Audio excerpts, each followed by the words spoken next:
ሰላም ተመልካቾቻችን ዛሬም የትንሳኤ በዓልን ከባለፈው ሳምንት የቀጠለውን ከወንድማችን ኃይልሻ ጋር በዚህ ስቱዲዮ እንገኛለን። ኃይልሻ በድጋሚ እንኳን ደህና መጣ። ባለፈው እንደነገርከን ትንሳኤ ሰለብሬት የሚደረግበት የሁላችንም በዓል ነውና ሰሞኑን ያለው የከተማውም ቫይብ በቃ ሁሉ ሰው ትንሳኤን እያከበረ እየተደሰተ ነው ያለው እና እያወራን ያለነው በዓሉ መንፈሳዊ በዓል ነው። ከመንፈሳዊ መረዳት ተነስተን በዓሉን እንድናከብር ትንሳኤን ከምግብና ከመጠጥ ባለፈ ደስታ እውነተኛ መንፈሳዊ ደስታ የምንደሰትበት ስራችን የተሰራበት ነው። እኛም ከሞት የተነሳንበት ነው። በድጋሚ በዚህ መረዳት እንኳን አደረሰ አይልሻ። እግዚአብሔር ይመስገን። እሺ ይህንን በዓል በድጋሚ እንዴት እናድርገው? እግዚአብሔር ይመስገን። ዛሬ እንግዲህ ዳግማ ትንሳኤ ይባላል በሀገራችን። ጥሩ ነው። ሰው በዛው በትንሳኤ ቫይብ ነው ያለውና በዛው መንፈስኛም ደግሞ ትምህርታችንን ከሳምንት የቀጠለውን ዛሬ ዘመተናል። ትንሳኤ እንግዲህ ሰለብሬት የሚደረግበት የደስታችን ቀን ነው። እውነት ለመናገር በደስታ የምንጨፍርበት ቀን ነው ትንሳኤ። ለገባው ሰውና ለሚገባው ሰው በመንፈሳዊ ዓለም ውስጥ የተከናወነ ነገር አለ። የሰው ልጅ የኃጢአት ዕዳ ሁሉ በፋሲካ ተከፍሎ በፍትህ ጥያቄ ምላሽ አግኝቶ እግዚአብሔር ራይት አድርጎበት ቲክ አድርጎበት አፕሩቭ አድርጎት ሰርቲፋይ አድርጎት የሰው ልጅ ከዚህ ሰዓት ጀምሮ ነፃ ነው ብሎ ያወጀበት የነፃነታችን የታወጀበት ቀናችን ስለሆነ አንደኛ የፋሲካን የትንሳኤን ሚኒንግ በልባችን እያያዝን የምንደሰትበት የምንጨፍርበት ቀን ነው። ለሚገባው ሰው ማለት ነው። ከዚህ በላይ ደስታ የለም። ታስታውስ እንደሆነ ኢሳይያስ ምዕራፍ 53ን ስለዚህ ጉዳይ የሚናገረው ኢሳይያስ ምዕራፍ 53 ከፋሲካ እስከ ትንሳኤ ያለውን በዓል አንድ ላይ የያዘ ነው። ኢየሱስ ክርስቶስ ከተያዘበት ጊዜ ጀምሮ እጁን ከሰጠበት ስለኛ ኃጢአት ከጌተሰማኒ እስከ ትንሳኤው ቀን አንድ ላይ የያዘ ሙሉ ሐሳብ የምናገኘው በብሉይ ኪዳን ኢሳይያስ ምዕራፍ 53 ላይ ነው የምናገኘው። ታስታውስ እንደሆነ ከትውልዱ ማን አስተዋለ? እኛ ግን እንደተቀሰፈ እንደተቸገረ በእግዚአብሔርም እንደተመታ ቆጠርን። ሁላችንም በየገዛ መንገዳችን አዘነበልን። እሱ ግን ስለመተላለፋችን ቆሰለ፣ ስለ ኃጢአታችንም ደቀቀ። ይሄን ሐሳብ ኢየሱስ በተሰቀለ ጊዜ ኢሳይያስ እኛ እያለ የሚናገረው ከ700 ዓመት በፊት ነው ትንቢት የተነበየው። ከ700 ዓመት በኋላ የሚመጡትን አይሁዳውያን ኢየሱስ ክርስቶስን አሳልፎ የሰጡት በእነሱ ውስጥ አንዱ አድርጎ ነው ራሱን የሚናገረው እኛ የሚለው። ምክንያቱም ያው ነው በዛን ዘመን ባይኖርም በትንቢት እኛ እያለ ራሱን አስገብቶ የተናገረበትን እንግዲህ እንደተቀሰፈ እንደተቸገረ በእግዚአብሔርም እንደተመታ ቆጠርን፣ በየገዛ መንገዳችን አዘነበልን። እሱ ግን ስለ ሕዝቤ ኃጢአት ከሙታን ከተመቶ ከሕያዋን ወገን እንደተወገደ ከትውልዱ ማን አስተዋለ? ስለ ኃጢአታችን ደቀቀ፣ ስለ መተላለፋችን ቆሰለ፣ የድነታችን ተግሳጽ በእርሱ ላይ አኖረው፣ በእሱ ላይ ነበረ፣ ከነፍሱም ስቃይ ብርሃንን ያያል። እንዲህ እያለ ሲናገር ኢየሱስ ክርስቶስ ስለኛ በተያዘ ጊዜ ጲላጦስ ወደ ህዝቡ አወጣውና ካስገረፈው በኋላ ስጋው ተተልትሎ ተሸረካክቶ ደም በደም ሆኖ እጅግ በጣም በሚያስፈራ ሁኔታ ወደ ህዝቡ ይዞ ወጣና ልምድ ነበራቸው የሚለቅላቸው አንድ ሰው ማለት ነው። በየዓመቱ ህዝቡን ደስ ለማሰኘት ሮማዊ ነው እሱ። አስብ ማንን ልልቀቅላችሁ ብሎ ሲጠይቃቸው ባራባስን ልቀቅልን፣ ይሄንን አስወግዷሉ። ባራባስ የሚባለው ሰውዬ ፍሪደም ፋይተር ነው። በነገራችን ላይ ዝም ብሎ ወንበዴ አይደለም። ለህዝቡ ይቀና የነበረና ከሮማውያን ነፃ እንዲወጡ ህዝብ ያሳምጽ የነበረ ሰው ነው። ያሰሩት ሮማውያን ናቸው። ሰውየው አስቸጋሪ ሰው ነው፣ አመፀኛም ነው። እሱን ፍታልንና ይህንን አስወግደው። ለምንድን ነው አስወግደው ያሉት? አስወግደው ብሎ ለምን ጨከኑ? እነዛ አይሁዳውያን ምን ክፋት አገኙበት? ከእጁ በልቶ ጠጥቷል። ይህ ሰው አንድ ነገር ክፉ ነገር ከአፉ ወጥቶ አያውቅም። ከአፉ ስንፍና ወጥቶ አያውቅም። ስለ ኃጢአት የሚወቅሰኝ ከእናንተ ማን ነው ብሎ የተናገረ ጀግና ነው። እንዲህ ያደረክ ሊለው የሚደፍር እንኳን አልነበረም፣ ተቃዋሚዎቹ ሳይቀሩ። ሙታኖቻቸውን አስነስቶላቸዋል፣ ድዌዎቻቸውን ፈውሶላቸዋል። መልካምን እያደረገ ዞረ፣ ለምጻሞችን አነጻ፣ የተራቡትን አበላ፣ የተለያየ ደዌ ያለባቸውን ሰዎች ፈወሳቸው። መልካምንም እያደረገ ዞረ ነው የሚለው ሐዋርያ ሥራ ምዕራፍ 10 ቁጥር 38 ጀምሮ። እንዲህ መልካም ሰው ምን አርጓቸው ነው ስቀለው ደሙ በእኛና በልጆቻችን ላይ ይሁን ያሉት? ለምንድን ነው? ኢሳይያስ እቺን ነበር የተናገረው። አንድ ነገር ነው ያሰቡት። በሙሴ ሕግ በክፉ ሰዎች ላይ በማይታዘዙኝ ላይ እስከ 3 እና እስከ 4 ትውልድ ድረስ መቅሰፍቴን መዓቴንም የማወርድ ቁጣዬን የማወርድ ነኝ፣ በሚወዱኝ ግን እስከ 1000 ትውልድ ድረስ የሚል ቃል ተጽፏል በሙሴ ሕግ። ይሄ በብሉይ ኪዳን ነው። ስለዚህ አይሁዳውያን አንድ ነገር በአእምሯቸው አለ። እስከ 3 እና 4 ትውልድ ድረስ መቅሰፍትን ማመጣ ስላለ አንድ ክፉ ነገር ቢደርስብህ እናትና አባቱ ናቸው ኃጢአት የሰሩት ወይስ አያቶቹ ናቸው ወይስ ራሱ? እርግጠኛ ሆነው ነው የሚመጡት። ምሳሌ ይሁን ዮሐንስ ወንጌል ምዕራፍ 9 ላይ የነበረውን አይነ ስውር ሰውዬ ታስታውሳለህ? እርግጠኛ ሆኖ መጥተው ይሄ ሰውዬ ዕውር የሆነው እናትና አባቱ ናቸው ወይስ አያቶቹ ናቸው ወይስ ራሱ ነው ወይስ አጎቶቹ ወሬቨር ብቻ እስከ 3 እና 4 ትውልድ ስለሚል ማለት ነው። ኮስተር ብሎ መጥቶ እርግጠኛ ሆነው ኢየሱስ ክርስቶስ አይ ጉዳዩ እንደዛ አይደለም አላቸው። ማንም ኃጢአትን አላደረገም፣ ይህ የሆነ እግዚአብሔር ክብር በእርሱ እንዲገለጥ ነው። እኔ አሁን ከዚህ ሰውዬ ጋር መገናኘት ይሄ እግዚአብሔር ሐሳብ የእግዚአብሔር ክብር ይገለጣል። ይሄንን ነው የነገራቸው። ከዚህ ያለፈ ነገር አልነገረም። የኢየሱስ ክርስቶስ እንደዛ ስጋው መተልተል ደም በደም ሆኖ ከሰውነት ጎዳና ወጥቶ ከበላ ቆይቷል። በዚህ ላይ ባልበላ አንጀት በነዛ ጨካኝ ሮማውያን እጅ ስጋው ተተልትሎ ከሰውነት ጎዳና ወጥቶ እጅግ በሚያስፈራ መልኩ በደም ተነክሮ እጅና እግሩ በሰንሰለት ታስሮ ወደ ህዝቡ አወጣና የቱን ልቀቅላችሁ ሲላቸው ሳይውት ይሄን በጣም ይዘገንን የሚቀፍ ነገር ባዩ ጊዜ እግዚአብሔር ባይቀስፈው ሰው እንደዚህ አይሆንም። ስለዚህ ለካ ህዝባችንን ያስታል፣ በብኤልዜቡል አጋንንት ያስወጣል፣ ሆዳም የወይን ጠጅ ወዳጅ ተብሎ እንደዚህ ያን ነገሮች ስም ተሰጥቶታል ለኢየሱስ። ለካ እውነታቸውን ነው፣ እኛን እንጂ ያልገባን። እውነትም ይሄ ሰው ኃጢአተኛ ነው። ኃጢአተኛ ባይሆን ኖሮ እንደዚህ አይሸረካከትም፣ እንደዚህ አይነት መዓት አይወርድበትም። አይ እንግዲያውስ እግዚአብሔርን በድሎ ነውና አስወግደው፣ ዶንት ወሪ ደሙ በእኛና በልጆቻችን ላይ ይሆናል። የኢሳይያስ ትንቢት ተፈጸመ አልተፈጸመም? ፋሲካ ይሄ ነው። 3ቱን ቀናት ኢየሱስ ክርስቶስ የት ነው ያሳለፈው የሚለውን እችን ትንሽ አሁንም ልናገር አብዲ። ዋናው እኔም እንድትናገር ይፈልጋል። ዋናው ልናገር እሷን የሐዋርያት እምነት መግለጫ ሲባል ሰምተሃል አንተ? መካነ ኢየሱስ አለ ያደግከው በልጅነት ቤተሰብህ መካነ ኢየሱስ ናቸው አውቃቸዋለሁ። እኔም ቤተሰቦቼ ብዙዎቹ ወንድሞቼ እና እህቶቼ መካነ ኢየሱስ ስለሆኑ ያው እዛው አካባቢ ነው ያደግኩት። ኦልሞስት መሰረት ክርስቶስ ስለሆነ የሐዋርያት እምነት መግለጫ ጧት ሰንዴ ሰርቪስ ላይ ትዝል እንደሆነ አንድ የምወድላቸው ነገር የእምነታችንን መግለጫ አንድ ጊዜ ሁላችንም እንላለን ይባላል። በቃል ትችላለህ እንዴ አንተ? አሁን እኔ እችላለሁ። እቺ የሐዋርያት እምነት መግለጫ ከየት መጣች ካልክ ሐዋርያት አይደለም የጻፉት። ከሐዋርያት በኋላ ከ100 ዓመት በኋላ ነው የተጻፈው። ማን እንደጻፈው ብዙ አይታወቅም፣ ግን አባቶች ናቸው የጻፉት። አመንድም ተደርጓል። ትክክለኛ መጽሐፍ ቅዱሳዊ አቋም በኦርቶዶክስ ጸሎተ ሃይማኖት የሚባለው ማለት ነው። ነአምን በአሐዱ አምላክ ተብሎ ሰው በእኛ ምንድነው እንግዲህ ሌሎቻችንን መጥመቃውያን ይህን ነገር ባንደጋግመውም እናምናለን። እኔ ሁሉም በሚችል ሰማይንና ምድርን በሰራ በእግዚአብሔር አብ አምናለሁ፣ ደግሞም በአንድ ልጁ ከቅድስት ድንግል ማርያም በተወለደ በጴንጤናዊ በጲላጦስ ዘመን መከራን በተቀበለ በተሰቀለ በሞተ በተቀበረ ወደ ሲኦልም በወረደችን ሲኦል አስምርልኝ ወደ ሲኦልም በወረደ ከሙታንም በተነሳ ወደ ሰማይም በወጣ ሁሉም በሚችል በእግዚአብሔር አብ ቀኝ በተቀመጠ ደግሞም በሚመለስ በሙታንና በሕያዋን ላይ በሚፈርድ በጌታችን በኢየሱስ ክርስቶስ አምናለሁ። በመንፈስ ቅዱስ ደግሞም በአንዲት ቅድስት የሐዋርያት ቤተክርስቲያን በአንዲት ጥምቀት በሙታን ትንሣኤ በኃጢአት ስርየት በዘላለም ሕይወት አምናለሁ። አሜን። ትክክለኛ ክርስቲያናዊ የእምነት አንቀጽ ነው ይሄ። በኦርቶዶክስ እንደነገርኩ ጸሎት ሃይማኖት በግዕዝ ከመባሉ ውጪ ሐሳቡ ያው ነው። ሁላችንም ክርስቲያን የተባለ እኛ የሥላሴ አማኝ የሆነን በሙሉ የምናምነው በዚህ ሆኖ ማለት ነው። ከዚያ በኋላ እንደነ ኒቂያ ጉባኤ፣ የነ ኤፌሶን ጉባኤ፣ ኬልቄዶን ጉባኤ፣ የአትናቴዎስ ጉባኤ፣ ሌሎች ትናንሽ ጉባኤዎችም ብዙ ክሬዶች ወጥተዋል። በዚህ ዙሪያ የተሰሩ ናቸው። ግን እችኛዋ አጠር ያለች ነች። ወደ ሲኦል የወረደ የሚለው አለበት እዛ ላይ። ከየት ነው የመጣው ይህ ቃል?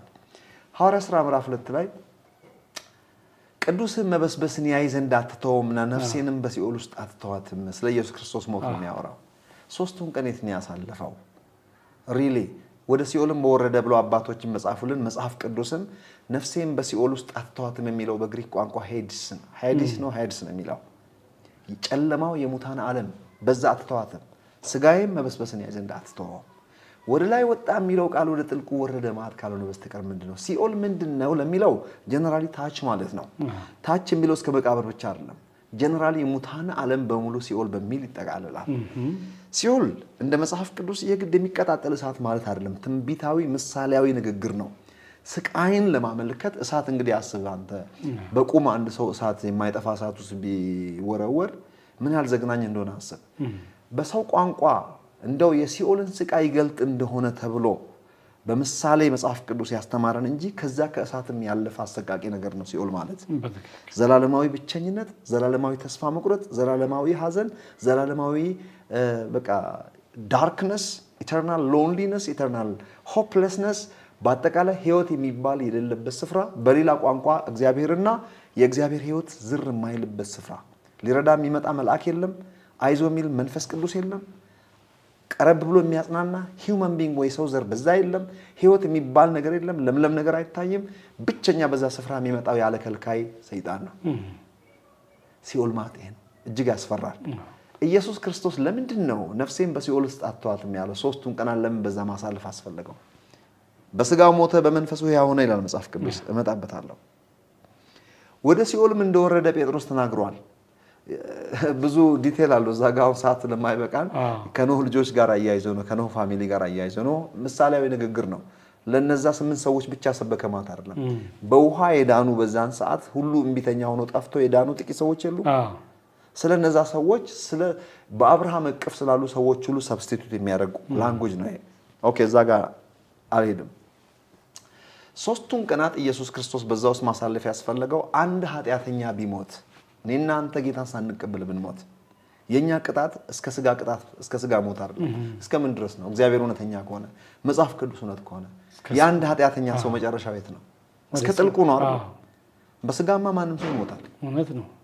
ክርስቲያኑም ሁሉም ያልሆነውም ኤቲስቱም ሁሉ ይሞታል። የስጋ ሞትማ ጉዳዩ ቢሆን ኖሮ ምን ቅዱሳንም ሞቶ የለም እንዴ? ከዛ ያለፈ ሉቃስ ወንጌል ምዕራፍ 16ን ካነበብን የውሸት ምሳሌ አልተጠቀመም ኢየሱስ። ብዙ ጥቅስ ማቅረብ ይቻላል። የአንድ ኃጢአተኛ ሰው ዴስቲኔሽን ጫፉ ሲኦል ይባላል። ጥልቅ እግዚአብሔር የሌለበት ዓለም ማለት ነው። እግዚአብሔር ወስዶ ሰውየውን እዛ ይወረውረዋል ማለት አይደለም። ወደ እግዚአብሔር የሚወሰድ ማንነት የሌለው ሰውዬ ያለበት ቦታ ነው ሲኦል ማለት፣ ሌላ ምንም ማለት አይደለም። አሰቃቂ ነው። ኢየሱስ ክርስቶስ በጌተሰማኒ መጥቶ በያዙት ጊዜ በጸለየ ጊዜ ለምንድን ነው የደም ላብ ያላበው? 3 ነገር ተጽፏል። አብዲ ኢየሱስ ላይ መታየት የሌለበት እንግዳ ነገር የታየበት። ይደነግጥ ነበር ይላል፣ ይጨነቅ ነበር ይላል፣ ይፈራም ነበር ይላል። ፍርሃትም የሰይጣን ስራ ነው፣ ጭንቀትም የሰይጣን ስራ ነው፣ ድንጋጤም የሰይጣን ስራ ነው። አንድ ከእግዚአብሔር የተለየ ሰው ህይወት ላይ የሚታዩ አስፈሪ ሰይጣናዊ ነገሮች ናቸው እነዚህ፣ ድንጋጤ፣ ጭንቀትና ፍርሃት። መጽሐፍ ቅዱስ አትፍራ ይላል፣ አትደንግጥ ይላል፣ አትጨነቁ ይላል። ራሱ እግዚአብሔር ነው ያዘዘን። እነዚህ 3ቱ ነገሮች መሲያችን ላይ ታዩ። በዛን ቀን ይደነግጥ ነበር፣ ይፈራ ነበር፣ ይጨነቅ ነበር። ምን ጉድ መጣ? መሲህ አንተን ሊታደግ የመጣው ራሱ ሲጨነቅ ታየ፣ ሲፈራ ታየ፣ ሲደነግጥ ታየ። ጆሮ ያለው ስማ። እዚህ ጋር ምን እየሆነ የኤክስቼንጅ ጊዜ ነው። እየተለዋወጥን ነው። በገዛ ፈቃዱ ነፍሱን እያኖረ ነው። የዚህ ዓለም ገዢ ይመጣል ብሏል። በእኔ ላይ አንዳች የለውም የእግዚአብሔር ልጅ ነኝና ጻድቅ ነኝና፣ ነገር ግን በገዛ ፈቃዴ ነፍሴን አኖራለሁ አለ ኢየሱስ። የእኛን ኃጢአት ሲሸከም ሰይጣን ኦፊሻሊ በኢየሱስ ላይ አክሰስ አገኘ። ለምን የደም ላብ አላበው? ሱፐር ጭንቀት። ለምንድን ነው የደነገጠው? እነ ጴጥሮስ ተዘግዝቆ አልተሰቀሉም እንዴ? እንደ ኢየሱስ ክርስቶስ እኮ አለም የተሰቀለው። አይገባኝም ዘግዝቃችሁ እስከሉ። ብዙዎች የክርስቶስ ተከታዮች እኮ በእሳት እየተቃጠሉ ሞቷል፣ በአንበሳ ተበልቷል። የራሱ የኢየሱስ ተማሪዎች የነበሩት እኮ አንድ ሐዋርያ በሰላም የሞተው ዮሐንስ ብቻ ነው። እሱም ስንት ስቃይ ተቀብሎ በፈላ ዘይት ውስጥ ተጨምሮ ከዛ እግዚአብሔር በተአምር አውጥቶት እሱም ቢሆን ናቹራል ዴዝ የሞተው እሱ ብቻ ነው። ጳውሎስ ወሰዶ አንገቱ ተቆርጦ ነው የሞተው። ጣሊያን ሀገር ሄጄ ጎብኝቻለሁ እዛ ላይ። ጴጥሮስን ወሰደው እዛው ሮም ኒሮን የገደለው ዘግዝቆት ዘን የሰቀሉት በሚስማር በደስታ። እነ ፖሊካርፕ እኮ በእሳት ውስጥ ነደው ነው የሞቱት። ህንድ ሀገር ቸናይ የሚባል ስቴት ሄጄ ካቴድራሉን ጎብኝቻለሁ። ቶማስ የሞተው እዛ ነው። ሎካል ሰዎች ናቸው የገደሉት። ቤተክርስቲያን ተሰርቶበታል። ወደዛ ሀገር ሄደ እንደሆነ አላውቅም። እኔ ሄጃለሁ፣ እሱንም ጎብኝቻለሁ። ማቴዎስ ኢትዮጵያ ውስጥ ነው የተገደለው። በርተሎሜዎስ የሚባለው በህይወቱ ስጋው ከላዩ ላይ እየተቆራረጠ ተክዳላ አትክድም እየተባለ ነው የሞተው። ማርቆስ አሌክዛንድሪያ በፈረስ ጋሪ ላይ በፈጣን ሰረገላ ታስሮ መሬት ለመሬት እየተጎተተ እየተገጫጨ ነው ህይወቱ ያለፈው። ማን ነው በሰላም የሞተው? እነ ማቲያስ የሞቱት የጌታ ወንድም እንትና ማን ነው ስሙ? ጄምስ ያዕቆብ። እሱ ከፎቅ ላይ ተወርውሮ በስተርጅና ሳይሞት ሲቀር እዛው ተንበርኮ አጥንቱ ተሰባብሮ የሚያደርጉትን አያውቁምና ይቅር በላቸው እያለ በድንጋይ ጭፍጭፍ አድርጎ ነው የገደሉት። የሐዋርያው ዮሐንስ ወንድም ጄምስ ኢየሱስ ክርስቶስ ሞቶ በተነሳ በ15ኛው ዓመቱ የመጀመሪያው ማርቲር የመጀመሪያው ሟች እሱ ነው። አንገቱ ተሰይፎ ነው የሞተው። እስጢፋኖስ በድንጋይ ተጨፍጭፎ ነው የሞተው ዲያቆኑ። ማን በሰላም ሞተ? ሞትን ካስፈለገ ከንቱ አልነበረም የሞቱት። የሞቱበት ምክንያት ነበር። ስለሚወዱት ጌታ ከፊታቸው ስለሚጠብቃቸው ደስታ እችን ህይወት ንቀው እስከዛ ድረስ ነው ሄዱትና ወደ ፖይንቴ ስመለስ ወደ አንተ ከማሳለፌ በፊት ጌታችን ኢየሱስ ክርስቶስ የደነገጠው የፈራው የተጨነቀው የኔና አንተን ጭንቀት የኔና አንተን ፍርሃት የኔና አንተን ድንጋጤ ወሰደበት ጊዜ ነው። የድንጋጤው ምክንያት ኃጢአት ነው። ኃጢአታችንን በላዩ ላይ ወሰደ። ከዛ በፊት ፈርቶ የማያውቀው አንበሳው ኢየሱስ የይሁዳ አንበሳ ደንግጦ የማያውቅ ፈርቶ የማያውቅ ሊገሉት በሚፈልጉት መካከል ቆሞ ድምፁን ከፍ አድርጎ እናንተ የተጠማ ቢኖር ወደ እኔ ይምጣ ያለ ጀግና ምን ተፈጠረና ደነገጠ? ዛሬ የኔን ድንጋጤ ነው የደነገጠው። የኔን ኃጢአት በላዩ ላይ ቀረም። በዛ ኢየሱስ ክርስቶስ ያስፈራው የተጨነቀው ከአብ መለየት የሚባል ነገር ከፊቱ ነበር። ብዙ ሰው የሚመስለው ሚስማር የፈራ ይመስላቸዋል። የተገረፈው ግርፋት ከኢየሱስ ክርስቶስ በላይ እኮ መከራ የተቀበሉ አሉ። በነገራችን ስጋቸው ተሸረካክቶ ተቆራርጦ የሞቱ ስለ ጌታ የራሱ ደቀ መዛሙርት ሁለት ወንበዴዎች እኮ በመስቀል ላይ ብዙ ቆይቶ ተሰቃይተው መከራቸውን አይተው መስቀል ላይ በነገራችን ላይ መቆየት እጅግ አሰቃቂ ነገር ነው። እያንዳንዲቷ ጠብታ ደም አልቆ ነው የሞቱት። ኢየሱስ ቶሎ ነው የሞተው። ቶሎ የተገላገለ እንዳይመስልህ። ከዛስ በኋላ የት ነው ሄደው? አንድ ኃጢአተኛ የሚሄድበት ስፍራ ነው ሄደው። ለዚህ ነው የሐዋርያት እምነት መግለጫ በሶስተኛውም ቀን ወደ ሲኦልም በወረደ በሶስተኛውም ቀን ከሙታን ተለይቶ በተነሳ የተባለው። ፋስት ፎርወርድ ትንሣኤ ላይ ስናደርሰው ግን እዛው ኢሳይያስ ምዕራፍ 53 ላይ ታስታውስ እንደሆነ ከነፍሱም ድካም ብርሃንን ያያል። ከነፍሱም ስቃይ የነፍስ ስቃይ ተሰቃይቷል ኢየሱስ። መዝሙረ ዳዊት ምዕራፍ 22ን ስትመለከት ኤሎሄ ኤሎሄ ላማ ሰበቅታኒ መዝሙረ ዳዊት ምዕራፍ 22 ትንቢት ነው። እጀ ጠባቤንና አምላኬ አምላኬ የሚለው ማለት ነው። አምላኬ አምላኬ ለምን ተውከኝ ካለ በኋላ እጀ ጠባቦቼን ተጣጣሉበት፣ እጆቼና እግሮቼን ቸነከሩ። በሬዎች ከበውኛልና ውሾችም ከበውኛልና የሚረዳኝ የለም። ኢየሱስ ክርስቶስ ብቻውን የተተወበት ስኬፕ ጎት የሆነበት ስኬፕ ጎት ታሪክ ታውቃለህ? ብቻ ወደ ምድረ በዳ የሚለቀቀው ፍየል ታሪክ የሶስቱ የአንድን ኃጢአተኛ ሰው ህይወት ኢየሱስ በላዩ ላይ የወሰደበት ጊዜ ነው። በአውሬዎች መካከል የተተወበት በጨለማው ዓለም ብቻውን ያሳለፈበት ከአብ መለየትና የመለየቱ ውጤት ነው የሶስቱ ቀናት ታሪክ። የፍትህ ጥያቄ ምላሽ ያገኝ ዘንድ ኢየሱስ ክርስቶስ ፔኒ ሳትቀር ከፍሎ ሲጨርስ ነው ተከፈለ የሚባለው። ኮንፊደንሳችን ዛሬ ትንሣኤ ነው። ትንሣኤ የምንጨፍርበት ነው ብያለሁ፣ የምንደሰትበት ነው። ትንሣኤ እኮ ይሄ ሁሉ ዋጋ ተከፍሎ አልቆ ኢንጆይ የምናደርግበት ነው። ናቹራሊ አይሁዳውያን እንኳን የፋሲካን ቀን የሚዝናኑበት የሚጠጡበት ቀን ነው። ወይናቸውን እያመጡ የሚጠጡበት የሚደሰቱበት። ለምን? ከግብፅ ባርነት የወጡበትን ነው የሚያስቡት። ከግብፅ መከራ ከመከራ እቶን የተላቀቁበትን ከባርነት የተላቀቁበትን ያችን ቀን እያሰቡና እግዚአብሔር ያደረገላቸውን እያሰቡ ዕለት ተዕለት በየዓመቱ ደስ ይላቸዋል። እኛ ደግሞ ለአንዴና ለመጨረሻ ጊዜ ከኃጢአት ባርነት ነፃ ያወጣንበት የፍትህ ጥያቄ ምላሽ ያገኘበት እግዚአብሔር ራይት የሰጠበት ኢየሱስ ክርስቶስ ሙሉ ክፍያ ከፈለ የምንለው ይሄንን ነው። እና እስከ ሲኦል ድረስ ክፍያ ካልተከፈለ ግማሽ ክፍያ ነው የከፈለልን። የስጋ ክፍያ ነው ተከፈለ ብዬ የማወራው የስጋ ጥያቄ ነው እንዴ? ጥያቄ መንፈሳዊ ጥያቄ እንጂ አዳም ከዚህ በበላ ቀን ሞትን ትሞታለህ የተባለው በዛን ቀን በስጋው ሞተ እንዴ? በዛን ቀን የሞተውን የመንፈሳዊ ሞት ክፍያ ኢየሱስ መንፈሳዊ ሞታችንን ሞቶልን ነው። መሞት ማለት መለየት ማለት ነው። አምላኬ አምላኬ ለምን ተውከኝ ያለው። ትንሣኤ ግን ኢንጆይ የምናደርግበት የፍትህ ጥያቄ ሙሉ ምላሽ አግኝቶ ቲክ ተደርጎበት የሰው ዘር በሙሉ በትንሣኤ ነፃ ያወጣበት ነው። እዚህ ጋር ሙሉ በሙሉ በትንሣኤ የሰው ዘር በሙሉ በቃ ሰው የተባለ በሙሉ ነፃነቱ የተከፈለበትና ዕዳ ስረዛ ተደርጎ you are free የተባለበት። ነገር ግን የዚህ የትንሣኤው የነፃነት ተካፋይና ተጠቃሚ የሚሆኑት ያመኑና የተቀበሉት ብቻ ሲሆኑ ያልተቀበሉት ስላልተከፈለላቸው ሳይሆን ከነሱ አትበልጥም አብዲ እኔም አልበልጥም ውጭ ያለውንም እግዚአብሔር ልጄ ሆይ እባክህ ና ተከፍሎልሃል ነው እንጂ የሚለው እሱንም አንተ ሰይጣን አይለው።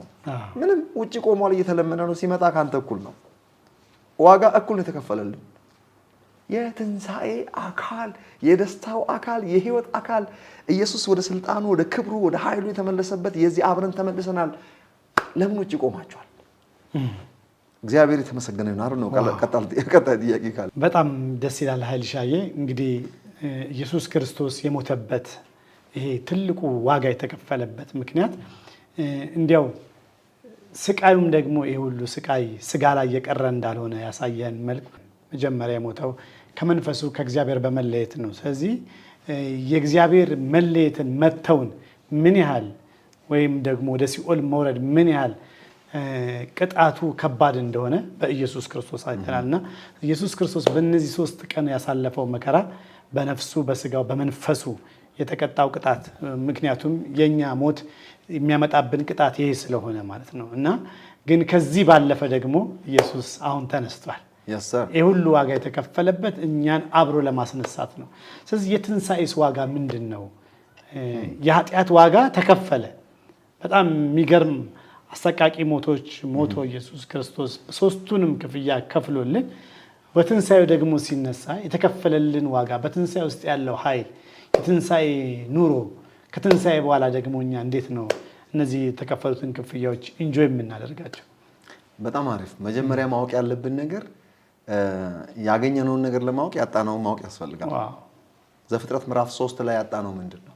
የመጀመሪያ ሰው ከእግዚአብሔር በተለየ ቀን ምንድነው ያጣነው? ያለታ 3 ሜጀር ዋና ዋና ነገሮች ከዛ ነው የጎደልነው። አንድ ከህይወት ነው የጎደልነው። ህይወት መንሸራሸር አቆመ ማለት ነው። ከህይወት መጉደል ማለት ሰው ስፒሪት ፕላትፎርም ላይ ነበር፣ ሬቨሌሽን ስቴጅ ላይ ነበር። ከእግዚአብሔር ወደ ሰው የሚተላለፍ ህይወት ነበር። ሰው ቀጥታ በመንፈስ ቅዱስ አማካኝነት ከእግዚአብሔር ጋር ኮኔክትድ ነበር። ኃጢአተኛ ሲሆን ሰው ከመንፈስ ቅዱስ መማር አቆመ። ስታንድ አሎን ስፒሪት። ስለዚህ ከህይወት ጎደለ ብለን የምናወራው ለዚህ ነው። ኢየሱስ ሲመጣ ታስታውስ እንደሆነ ምንድን ያለው? ህይወት እንዲሆንላችሁ እንዲበዛላችሁ መጣ። ያ ህይወት ምንድን ነው? ምን አይነት ህይወት ነው የምናወራው? ባዮ ላይፍ ነው የምናወራው? ባዮሎጂ የሚያጠናው ስተዲ ኦፍ ሊቪንግ ቲንግስ ኖ። በደም ውስጥ ያለው ህይወት ማለት ነው። ኤፌሶን ምዕራፍ 4 ቁጥር 17 እና 18 አሕዛብ በአእምሯቸው ከንቱነት ይመላለሳሉ ካለ በኋላ እነሱም ከእግዚአብሔር ህይወት ራቁና ጠፉ። ከየት ህይወት ነው ርቀን የጠፋ ነው? ከእግዚአብሔር ህይወት። ኢየሱስ ክርስቶስ ህይወት እንዲሆንላችሁ መጣው ካለ ወዴት ህይወት ሊመልሰን የመጣው? ወደ እግዚአብሔር ህይወት። ከእግዚአብሔር ህይወት ጎደልን፣ በኢየሱስ ክርስቶስ ትንሣኤ ወደ እግዚአብሔር ህይወት ተመለስን። አሁን ህይወት አግኝተናል። የዘላለም ህይወት እንዳላችሁ ታውቁ ዘንድ ይህን ጽፍላችኋለሁ ተብሎ ተጽፏል። ህይወት እንዲሆንላችሁ አሁን ህይወት ሆነልን። ሌላ ህይወት የመጣ እንዳይመስልህ። ከእግዚአብሔር ህይወት ነው የጎደልነው፣ ወደ እግዚአብሔር ህይወት ነው የተመለስነው። ሶርሳችን እግዚአብሔር ነው። ሌላ ከምንድን ነበር የጎደልነው? ዘፍጥረት ምዕራፍ 3 ላይ ከስልጣን ነው የጎደልነው። ዘፍጥረት ምዕራፍ 1 ላይ ስንፈጠር በአየር በየብስ በባህር ያሉትን ይግዙ ሲል ስልጣን ይኑራቸው አለ። ከስልጣን ጋር የተፈጠረን እኛ ዘፍጥረት ምዕራፍ 3 ላይ እንኳን ባለስልጣን ልንሆን በጌትነት ተፈጥረን የነበር። ጌታ ሲባል የእግዚአብሔርን ጌትነት ሳይሆን በአየር በየብስ በባህር ያሉትን ይግዙ ሲል ገዢዎች ማለት ነው። ጌታ ማለት አዶና የሚለው ለእግዚአብሔር ብቻ አለው። ገዢዎች ማለት ነው። ገዢዎች ሆነን የተፈጠርን ተገዢ ሆነን፣ ያውም የኃጢአት ባሪያ። ዮሐንስ ወንጌል ምዕራፍ 8 ኃጢአትን የሚያደርግ የኃጢአት ባሪያ ነው። ስልጣናችንን አንጣን እንኳን ልንገዛ ተገዢ ሆነን፣ ያውም የማን ኃጢአትን ፐርሰኒፋይ ነው የሚያደርገውና የኃጢአት ባሪያ ሆነን ማለት ነው። ከኃጢአት በስተጀርባ ደግሞ ርቆ እጁን ያስረዘመ ሰይጣን የሚባል ነገር አለ። ሶስተኛ ከምንድን ነው የጎደልነው? ከክብር ነው የጎደልነው። ሮሜ 3:23 ሁሉ ኃጢአትን ሰርቷል፣ የእግዚአብሔርም ክብር ጎድሏቸዋል። የማን ክብር? እግዚአብሔር። ኦኬ ኢየሱስ ክርስቶስ የሰጠኸኝን ክብር አለ ዮሐንስ ወንጌል ምዕራፍ 1 ምዕራፍ 17 ላይ ሰጠዋቸዋል። እንካ ሰጠው ሳይሆን በዳግም መወለድ በክርስቶስ ኢየሱስ ስናምን ክብሩ የሚጠፋ አይደለም። ልብ አድርግ፣ የእግዚአብሔር ክብር አይጠፋም። እኛንን ርቀን የጠፋ ነው። የእግዚአብሔር ህይወትም የሚጠፋ አይደለም፣ ስልጣኑም የሚጠፋ አይደለም። እኛንን ከዚህ ተነቅለን የሸሽ ነው። ወደ ነበረበት የልጅነት ስልጣን፣ ወደ ነበርንበት የልጅነት ህይወት፣ የነበርንበት የልጅነት ክብር ነው የተመለስነው። ዛሬ ወደ ክብራችን ተመለስን፣ ብዙ ልጆችን ወደ ክብር ሲያመጣ። ኦልራይት። ስለዚህ ያጣናቸው እነዚህ ነገሮች በትንሣኤ እነዚህ ነገሮች አግኝተናል። ዛሬ የኃጢአት ባሪያ አይደለንም፣ የእግዚአብሔር ባሪያዎች ነን። አሁን ሲጀመር ከህግ በታች አይደለንም፣ ከጸጋ ከእግዚአብሔር ፍቅር ከእግዚአብሔር መዋጀት በታች ነው ያለነው። ወደ ድሮ ክብራችን ተመለስን። ድሮ ክብር ነበረን፣ ከክብር ተዋርደን የኃጢአት ውርደት በነገራችን ላይ ውርደታችንን አናቅም እንጂ እኮ ዓለማዊ በነበርንበት ሰዓት የውርደት ጥግ ውስጥ ነበር። ውርደት ማለት ኃጢአተኛ መሆን ማለት ነው። ክብር ማለት ደግሞ ጻድቅ መሆን ማለት ነው። ይገርም። ስልጣን የሚለውን ቋንቋ ያጣነው ስልጣን የልጅነት ስልጣን ነው። ልብ አድርግ። አንድ የእግዚአብሔር ልጅ ሊኖረው የሚገባውን ስልጣን ነው ያጣነው። የእግዚአብሔር ልጆች ሆነን በተፈጠረልን ዓለም ውስጥ አባታችን በዩኒቨርስ እንደሚገዛ እኛም በተፈጠርንበት ቤታችን እንድንገዛ ነበር የተፈጠርነው። ይግዙ ሲል ስልጣን ይኖራቸው let them have dominion። ይህን ስልጣን አጣን። ዮሐንስ ወንጌል ምዕራፍ 1 ቁጥር 12 ብዙ ሰው ሮንግ ወይ ጠቅሰዋል ያንን ቦታ። ላመኑና ለተቀበሉ ለነሱ የእግዚአብሔር ልጆች የሆኑ ዘንድ ስልጣን ሰጣቸው፣ ወይም ደግሞ የልጅነት ስልጣን ሰጣቸው። ክፍሉ የሚያወራው እኮ አንድ ልጅ በአባቱ ቤት እንደ ልጅ ሊመላለስ የሚችልበት ስልጣኑ ነው። ወረድ ብሎም እንደሱ ያወራል በአንድ ልጁ ዘንድ ያለውን ክብር። አሁን ተመልከት፣ ከስልጣን የጎደል ነው። አንድ የእግዚአብሔር ልጅ ስልጣን የጎደል ነው። ዮሐንስ ወንጌል ምዕራፍ 1 ቁጥር 12 ስለተመለስንበት የልጅነት ስልጣናችን ነው የሚያወራው። ዓለማዊ በነበርንበት ሰዓት የማን ልጆች ነበርን? የእግዚአብሔር ልጆች። ግን ምን አይነት ልጆች? የጠፉ ልጆች። በቃ ውጪ ዋይልድ ሆኖ ሽሻ ቤት ያሉ ወይም ደግሞ ጎዳና ተዳዳሪ የሆኑ እምቢ ብለው ተመልሶ በጨዋነት ደግሞ አባቱን ታዞ የሚኖር ልጅ። ሁለቱም ልጅ ናቸው በትክክል። ያኛው ይለመናል እየተፈለገ ነው ይሻላልም እንጂ ዱርዬ ነው እንጂ እንደዛ ማለት ነው። ውጪ ያለ እምቢተኛ ልጅና ቤት ያለ ውጪ ያለው ስትል እግዚአብሔር እየለመነው ነው። ልጁ ስለሆነ እኮ የሚለምነው እቃው አይደለም። ከኔና ካንተ ውጪ ያለው ምንም የሚለየን ነገር የለም። አብዲ ኦኬ ነው። ሁለታችንም እኩል ነው ዋጋ የተከፈለልን፣ እኩል ነው የተሞተልን። ያ እምቢተኛ መሆኑ ነው ሲኦል የሚከተው። አንተ ፈቃደኛ መሆኑ ነው የእግዚአብሔር መንግስት ወራሽ ያደረገ። በትንሣኤ ያገኘ ነው ምንድነው? ስልጣናችን ተመለሰ፣ ህይወታችን ተመለሰ፣ ክብራችን ተመለሰ። ዛሬ ጥያቄ የለኝም ነው። የህይወት ጥያቄ ምላሽ አግኝቷል። የሰው ልጅ የስጋ ለባሽ ልመና፣ የስጋ ለባሽ ጥያቄ በአጠቃላይ ምላሽ አግኝቷል። ኤቪደንሱም ትንሣኤ ነው። ከእንግዲህ እግዚአብሔርን ከማመስገን ውጪ ምንም ምለው ነገር አለ? ኢየሱስን ዛሬ መስቀል ላይ አይደለም ማየው። የት ነው የምናየው? ኢየሱስ በአብ ቀኝ ነው ማየው። አሁን መስቀል ላይ ውሏል። ስለ መስቀል እግዚአብሔር ይመስገን። ዛሬ ኢየሱስ መስቀል ላይ አይደለም የምናየው። ዛሬ መሰዊያ ላይ አይደለም ያለው ኢየሱስ። በክብር የዘውድ ተጭኖ በአብ ቀኝ የተቀመጠውን ያን የከበረው የእግዚአብሔር ልጅ እሱን ነው ማየው። በእርሱ ደግሞ እኛ ምዛለን። ታዲያ ከአብ ቀኝ እኔ ምን ጥያቄ ነው ያለኝ? ጥያቄ እኔ እናንተ ጥያቄ እንደሌለን ታውቃለህ። እውነት ነው። ከሙታን ሲያስነሳው አብሮ አስነሳን፣ በቀኙም ሲያስቀምጠው አብሮ አስቀመጠን። ይሄ ትንሣኤ ውጤት ነው። በአብ ቀኝ የተቀመጠ ጥያቄ የለም እኮ አብዲ። የእግዚአብሔር መንግስት ጽድቅ፣ ሰላምና በመንፈስ ቅዱስ የሚሆነ ደስታ ነው ይላል። ጽድቅ መግቢያ ነው። ከገባ በኋላ ሰላምና ደስታ ነው ያለው። ጥያቄ የሚባል የለም፣ አልቋል። በሸነና ብቻ ነው ያለው። በሸነና ታውቃለህ እንደሆነ ደስታ ማለት ነው በኦሮምኛ። የሰው ለባ በሸነና እግዚአብሔር የተመሰገነ ቋንቋን ስለመወዳት ነው። ከኔ አቅጣጫ ጨርሻለሁ አብዲ። ሰዓታችንን የጨረስን መሰለኝ። ሰዓታችንን ስለብንጨርስም ኮንክሉዥን እንሰጣለን። እንግዲህ ኢየሱስ ሲነሳ አብረን ተነስተናል። ስለዚህ አሁን ይህንን ህይወት እንዴት እንኑር? የተቀበልነውን ቅድም በመልእክት የተናገርከው እኛና በደጅ ባሉት መካከል የለየን ሌላ ነገር አይደለም። የተከፈለልን ዋጋ አንድ አይነት ዋጋ ነው። ገና የሚፈስ ደም፣ ገና የሚከፈል ክፍያ የለም። ሁሉ ተከፍሎ አልቋል። እኛ ደግሞ እሺ ብለን ተቀብለን ወደ ቤቱ ገብተናል። የገባነው ከአብ ቀኝ አብረን ተቀምጠናል። ስለዚህ ህይወታችንን የትንሣኤ ህይወት ደግሞ መኖር አለ። ኑሮን ነው የሚጠይቀው። ከዚህ በኋላ የምንሰራው ነገር የለም። ቅድም ኃይልሻ እንዳለ ሁሉ ነገር አልቋል፣ ተከናውኗል። ከአብ ቀኝ ተነስተን ኑሯችንን ከዛ ተነስተን ስንኖር ህይወትን በሰላም እንኖራለን፣ በእረፍት እንኖራለን፣ በሙሉ ደስታ መኖር እንችላለን። ሻስጥና ኮንክሉዥን በዛው እንጨርሳለን የዛሬ ፕሮግራማችን። እግዚአብሔር የተመሰገነ ይሁን። ይሄን ዛሬ ያነሳነውን ሀሳብ ስናገረው ደስ ይለኛል።